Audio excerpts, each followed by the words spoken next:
नमस्कार, वर्ण में आपका स्वागत है। आज हम पढ़ने वाले हैं क्लास 10 चैप्टर 1 जीवों का विकास पार्ट 3। पिछली पिछली कक्षा में हमने पढ़ा बीगल का सफर और डार्विन के अनुभव के बारे में। बचपन से ही डार्विन प्राकृतिक परिघटनाओं एवं प्राणियों के आवास, व्यवहार आदि के संबंध में रुचि रखते थे और अपने आसपास से इनके विषय में जानकारी जुटाने में लगे रहते थे। उन्होंने आज से लगभग 200 वर्ष पूर्व जीवों की विविधता एवं उस पर प्रकृति के प्रभाव से संबंधित जो अध्ययन किए हैं, उसे वैज्ञानिक तथा सामाजिक सोच में व्यापक परिवर्तन आया। फिर हमने डार्विन के अवलोकन के बारे में भी पढ़ा कि किस तरह उन्होंने डार्विन के सफर के दौरान डार्विन ने समुद्र के पानी के नमूनों का अध्ययन किया, तो उसमें उन्हें कई प्रकार के जीव दिखे और वे चकित रह गए। यहाँ पर उन्हें खाने व खाए जाने की अद्भुत खाद्य श्रृंखला नजर आई। ऐसा ही उन्हें दक्षिण अमेरिका के जंगलों व पहाड़ों पर तरह तरह के जीवों के बीच भी दिखाई दिया। उनके मन में आता रहा कि हर तरफ संघर्ष है, मरो या मारो है, जो बच सकता है वही बच रहा है। शायद भौगोलिक जरूरत के अनुसार जो ढल गया वही जीव बच सकता है। कहने का तात्पर्य यह है कि हमारे पृथ्वी पर अनेक प्रकार की विविधताएं पाई जाती है और हर तरफ क्या है, संघर्ष का माहौल है। हर तरफ जो संघर्ष का माहौल है उसमें वही बच सकता है जो इस परिस्थिति से अपना क्या है, तालमेल बैठा के आगे बढ़ सकता है। वही क्या है, दुनिया में सरवाइव कर सकता है, वही जिंदा बच सकता है। फिर आगे हम देखते हैं गलापागोस के द्वीप समूह पर डार्विन के कुछ विशेष अवलोकन। आज हम देख रहे हैं गलापागोस के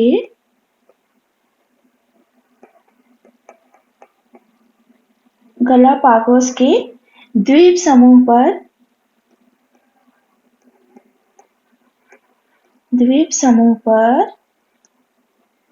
डार्विन के कुछ विशेष अवलोकन।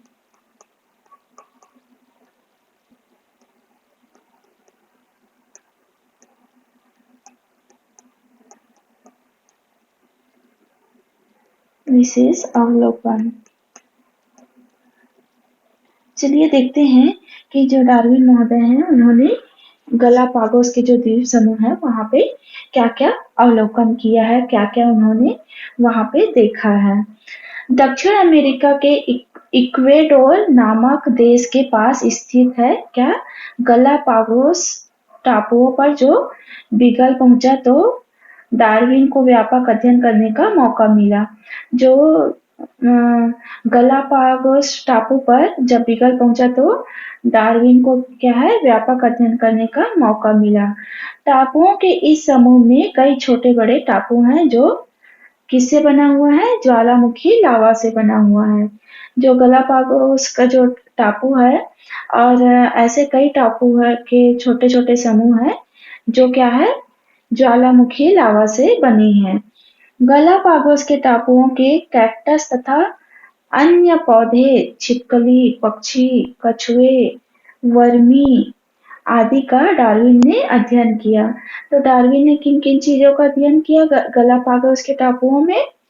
कैक्टस और अन्य पौधे, जो टापू में जो कैक्टस और अन्य प्रकार के जो पौधे पाए जाते हैं उनका अनुभव किया, उनका क्या किया, उनका अध्ययन किया।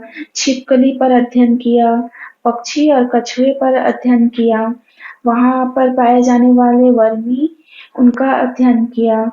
बीगल का सफर आगे बढ़ा तब उन्हें कई प्रकार की भू आकृतियां, विविध प्रकार के जीव और उनके आवास के बारे में अध्ययन करने का क्या मिला, मौका मिला। किनको मौका मिला? जो हमारे डार्विन महोदय है उनको। तो उन्हें क्या क्या मौका मिला?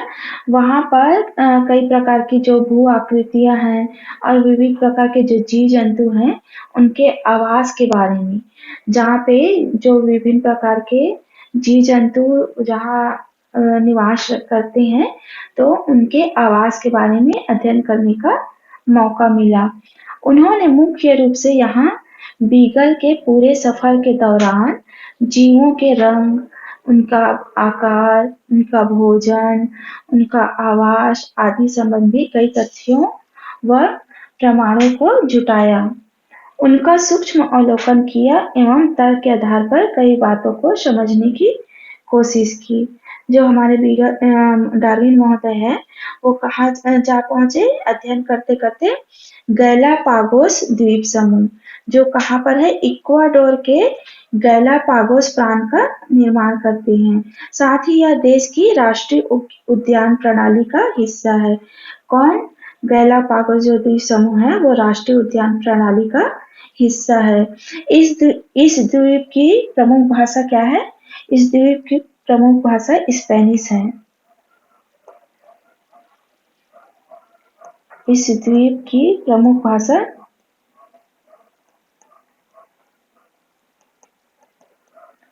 स्पेनिश है।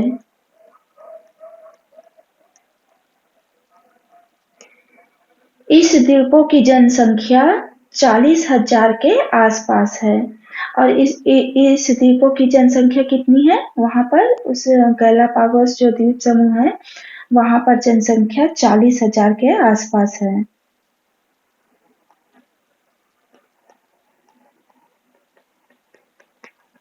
गैलापागोस में जो गैलापागोस पागोस द्वीप समूह है, तो वहां पर जनसंख्या कितनी है?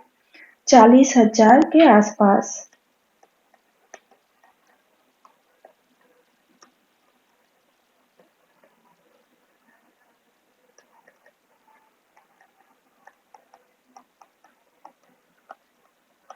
जिसमें पिछले 50 वर्षों में 40 गुना वृद्धि हुआ है। मतलब वहां पर जो जनसंख्या थी बहुत कम थी, जिसमें जो अभी जो पिछले 50 वर्ष है उसी में वहां पे 40 गुना ज्यादा वृद्धि हुआ है जनसंख्या का। भौगोलिक रूप से यह द्वीप समूह नए हैं और स्थानीय प्रजातियों की अपनी विशाल संख्या के लिए प्रसिद्ध है। जो गैलापागोस का जो द्वीप समूह है वो क्या है? भौगोलिक रूप से नए हैं। मतलब जो द्वीप समूह का निर्माण अभी अभी हुआ है, वो बहुत ज्यादा पुराने नहीं हैं। और वहां पर स्थानीय प्रजातियों की अपनी विशाल जनसंख्या के लिए क्या है? वो द्वीप प्रसिद्ध है, जिनका चार्ल्स डार्विन ने अपने बीगल के खोजी अभियान के दौरान अध्ययन किया था। तो जो चार्ल्स डार्विन महोदय हैं, उन्होंने अपने बीगल के खोज के दौरान इसका क्या किया? गैलापागोस का अध्ययन किया था। उनकी टिप्पणियों और संग्रह ने डार्विन के प्राकृतिक चयन द्वारा क्रम विकास एवोल्यूशन के सिद्धांत का प्रतिपादन में योगदान दिया था। प्राकृतिक चयन द्वारा क्रम विकास मतलब जीवों का विकास किस प्रकार होता है, जो हमारे प्राकृतिक वातावरण है, तो वहां पे जो पेड़ पौधे पाए जाते हैं उनका विकास किस तरीके से होता है, इस पर क्या है हमारे जो डार्विन महोदय है उन्होंने क्या है गहन अध्ययन किया। विश्व के नए 7 आश्चर्य फाउंडेशन द्वारा गैलापागोस द्वीप समूह को प्रकृति के 7 नए आश्चर्यों में से एक के लिए उम्मीदवार के रूप में सूचीबद्ध किया गया था। जो हमारे जो 7 अजूबे जो हम लोग अभी सुनते हैं, तो जो नए विश्व के नए 7 आश्चर्य फाउंडेशन द्वारा क्या है गैलापागोस द्वीप समूह को प्रकृति के 7 नए आश्चर्यों में से, जो प्रकृति में जो कई प्रकार के जो आश्चर्यजनक जो चीजें होती हैं, उन 7 आश्चर्यों में से एक के लिए क्या है इनका नाम सूचीबद्ध किया था। मतलब गैलापागोस जो द्वीप समूह है उसका नाम उसमें सूचीबद्ध किया था।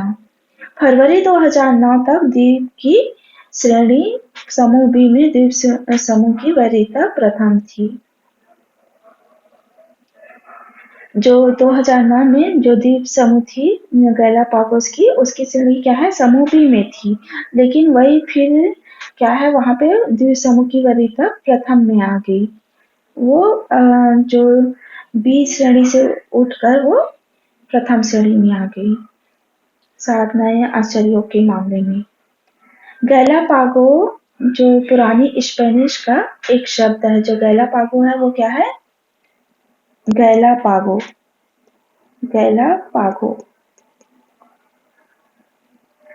अब देखते हैं कि गैलापागोस का नामकरण कैसे हुआ था, उसके नाम की उत्पत्ति कैसे हुई थी। तो जो गैलापागो है वो पुरानी स्पेनिश का एक शब्द है,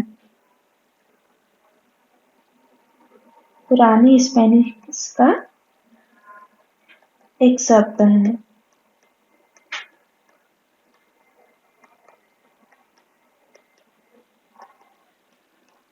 जिसका अर्थ क्या होता है? जिसका अर्थ काठी होता है, जिसका अर्थ काठी होता है।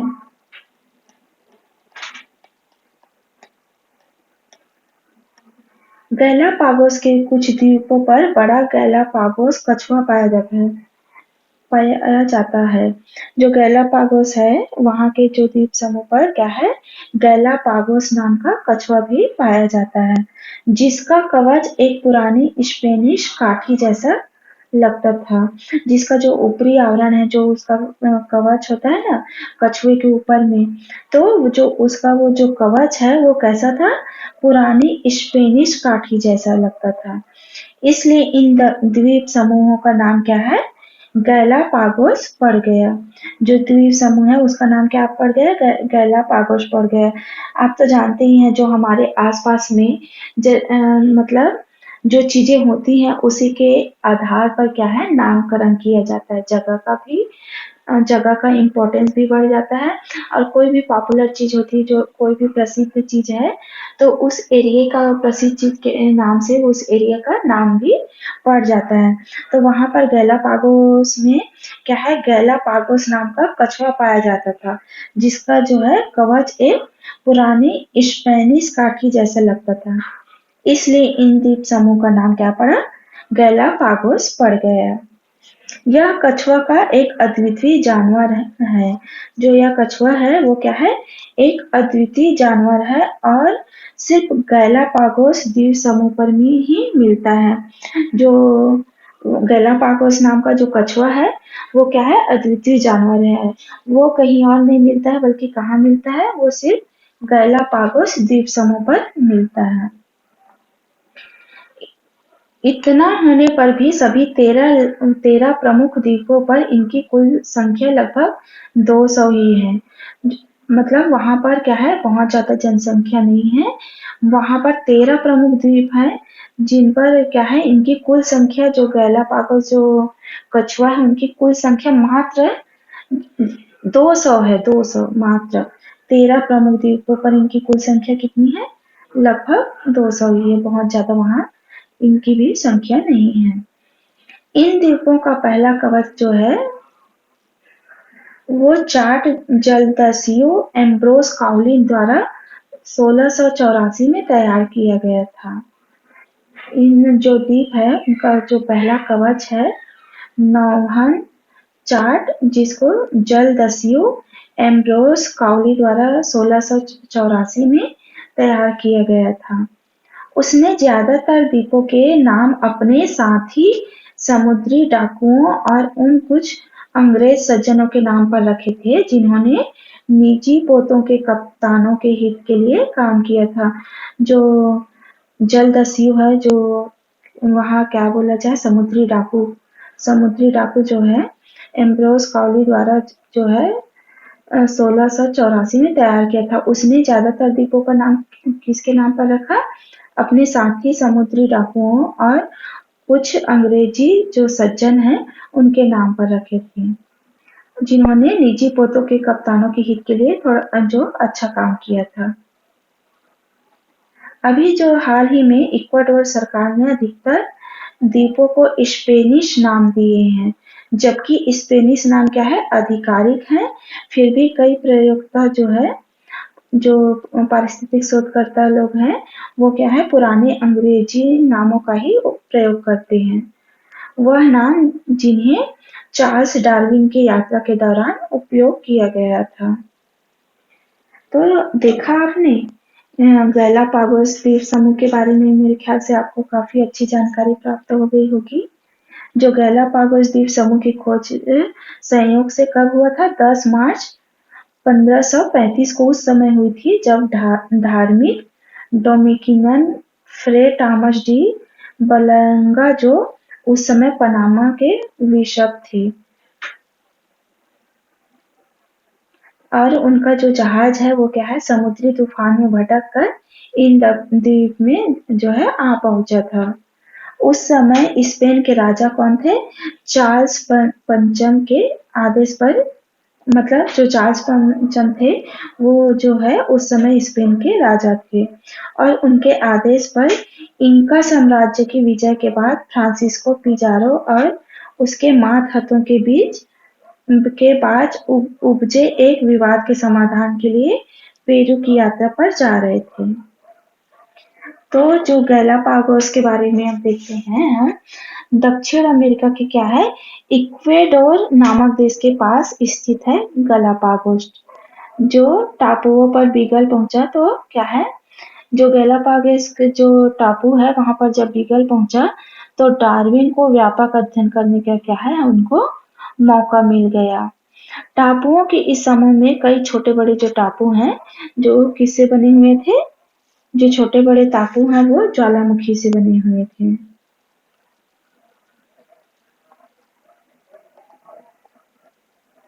छोटे बड़े जो टापू है किससे बने हुए थे? ज्वालामुखी से बने हुए थे। ज्वालामुखी के लावा से।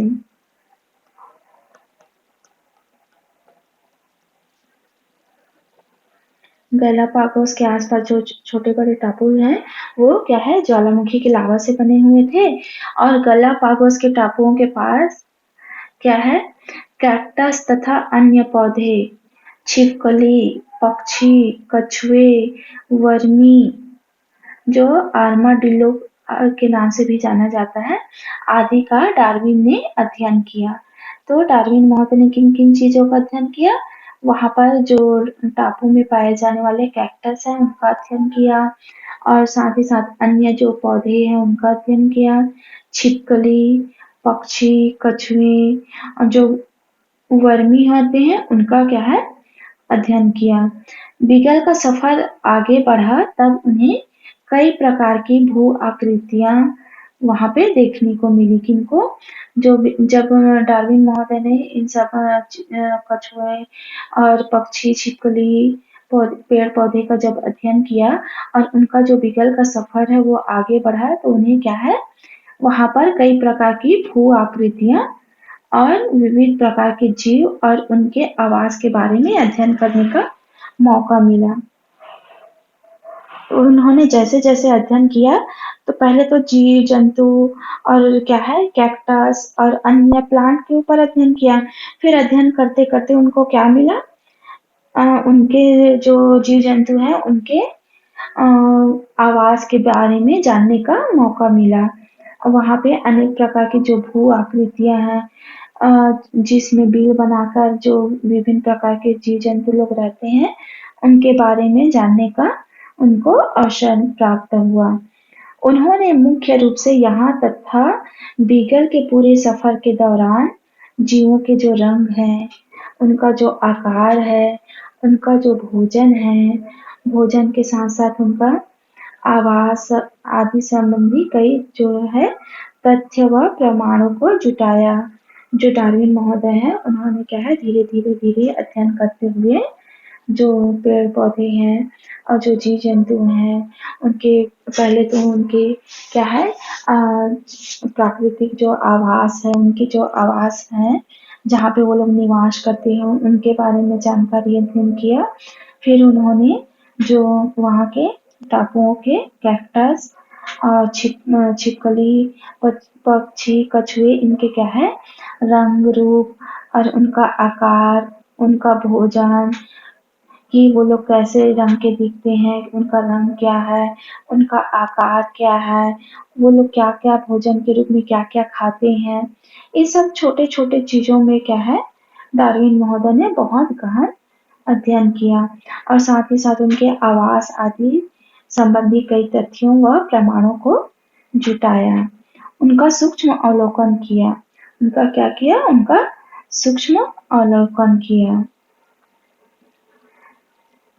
और साथ ही साथ क्या है, उन्होंने सूक्ष्मावलोकन करके कई बातों को समझने की कोशिश की।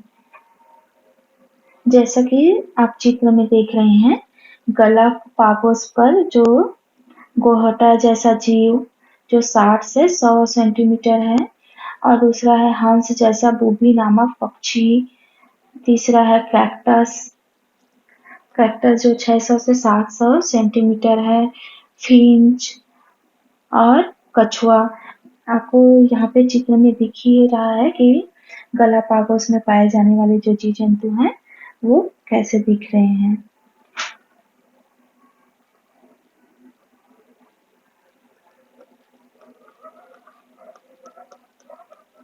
जो गलापागोस पर जो टापुओं पर क्या है, गोहटा जैसा जीव है और हंस जैसा बूबी नामक पक्षी है, कैक्टस है और क्या है, फिंच और कछुआ है। जो कछुआ का जो साइज है वो कितना है, 120 से 150 सेंटीमीटर, और जो गोहटा जैसा जीव है उसका 60 से 100 सेंटीमीटर, और जो हंस है जैसा कि बूबी नामक पक्षी है उसका जो आकार है वो कितने कैसा है, उनका आकार का साइज है 70 से 90 सेंटीमीटर उसका आकार है। किसका आकार है? बूबी नामक पक्षी का। और जो कैक्टस है वो कितना है? कैक्टस का जो वो आकार है वो है 600 से 700 सेंटीमीटर। जो फिंच नाम का जो वो पक्षी है वो कितने कि, कितने सेंटीमीटर का है? वो लगभग 10 से 20 सेंटीमीटर का है। और जो वहां पे पाए जाते हैं जो कछुआ, उनका आकार 120 से 150 सेंटीमीटर है। तो इस प्रकार डार्विन महोदय ने गलापागोस के जो टापू है वहां पर जो पेड़ पौधे अब वो टॉपिंग में अक्सर कैक्टस के पौधे और जो थोड़ा बहुत अन्य छोटे जो पौधे हैं उनके ऊपर उन्होंने अध्ययन किया, और छिपकली के पेड़ के ऊपर अध्ययन किया, कछुओं के ऊपर अध्ययन किया, वर्मी के ऊपर अध्ययन किया, और उनके बारे में, उनके रंग रूप के बारे में, उनके आकार के बारे में, जैसा कि ये अभी चित्र में दर्शाया गया है उनका आकार, तो उनके आकार के बारे में भी उन्होंने गहन अध्ययन किया, उनके भोजन के बारे में और उनके आवाज के बारे में विस्तृत जानकारी क्या है, उन्होंने वहां पर रहकर विस्तृत जानकारी हासिल की, और कई प्रकार के जो तथ्य हैं, कई प्रकार के जो परिणाम हैं, उनको जो प्रमाण है इन जीव जंतुओं के बारे में, उन्होंने वहां पर उनके बारे में अध्ययन करते हुए कई प्रकार के जो प्रमाण है उनको जुटाया है, और उनका क्या है, बहुत सूक्ष्म अवलोकन किया है एवं तर्क के आधार पर कई बातों को वहां से समझने की कोशिश की है कि इन जंतुओं का जो विशेष तौर पे उनका आकार, रंग रूप, उनका भोजन, उनकी जो जीवन क्रिया है, उनका जो विकास क्रम है, उनको उन्होंने दर्शाने का प्रयास किया है, और उनके बारे में क्या है, विस्तृत जानकारी प्राप्त करके उनका वो साक्ष्य, मतलब उनका जो प्रमाण है उनको उन्होंने जुटाने का प्रयत्न किया है, और साथ ही साथ उनके इस प्रयत्न के माध्यम से हमको भी आज उनके बारे में जो गैलापागोस के द्वीप समूह पर जो जीव जंतु और कैक्टस और पेड़ पौधे जो पाए जाते हैं उनके बारे में जानने का हमको क्या है, मौका मिला है, हमको अवसर मिला है। अगर डार्विन महोदय ने इनके बारे में जो सूक्ष्म अध्ययन नहीं किए रहते तो हमको उनके बारे में पता चल पाता क्या? नहीं चल पाता।